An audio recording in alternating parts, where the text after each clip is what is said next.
সবাইকে যিশুর মধুর নামে জয় যিশু। আজ আমরা আলোচনা করব আমাদের প্রভু যীশু খ্রিস্টের প্রথম আশ্চর্য কাজটি কোনটি।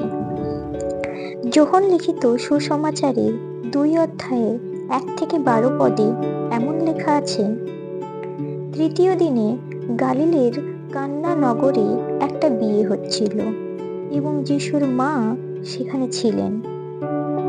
সেই বিয়ে বাড়িতে যিশু ও তার শিষ্যদের নিমন্ত্রণ করা হয়েছিল।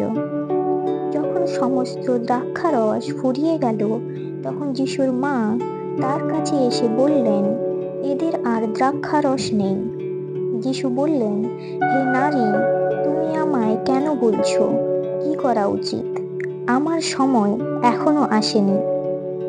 তার মা চাকরদের বললেন, ইনি তোমাদের যা কিছু করতে বলেন তোমরা তাই করো। ইহুদি ধর্মের রীতি অনুসারে আনুষ্ঠানিকভাবে হাত পা ধোয়ার জন্য সেই জায়গায় পাথরের 6টা জলের জালা বসানো ছিল। এই জালাগুলির প্রতিটিতে 80 থেকে 100 লিটার জল ধরত। যিশু সেই চাকরদের বললেন, এই জালাগুলিতে জল ভরে আনো। তখন তারা জালাগুলি কানায় কানায় ভরে দিল। তারপর যিশু তাদের বললেন, এর থেকে কিছুটা নিয়ে ভোজের কর্তার কাছে নিয়ে যাও। তখন তারা তাই করল। জল যা দ্রাক্ষারসে পরিণত হয়েছিল, ভোজের কর্তা তা আস্বাদ করলেন। সেই দ্রাক্ষারস কোথা থেকে এলো তা নিয়ে জানতেন না, কিন্তু যে চাকরেরা জল এনেছিল তারা তা জানত। তারপর তিনি বরকে ডাকলেন।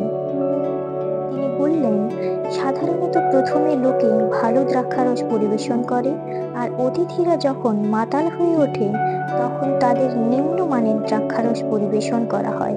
অথচ আমি দেখছি তোমরা ভালো দ্রাক্ষারস এখনো রেখে দিয়েছ। এই প্রথম অলৌকিক চিহ্ন করে গালিলের কান্না নগরে যিশু তার মহিমা প্রকাশ করলেন, আর তার শিষ্যেরা তার উপর বিশ্বাস করল। পরে তিনি তার মা ও ভাইদেরও ও শিষ্যদের সঙ্গে কফরনাহুম শহরে গেলেন।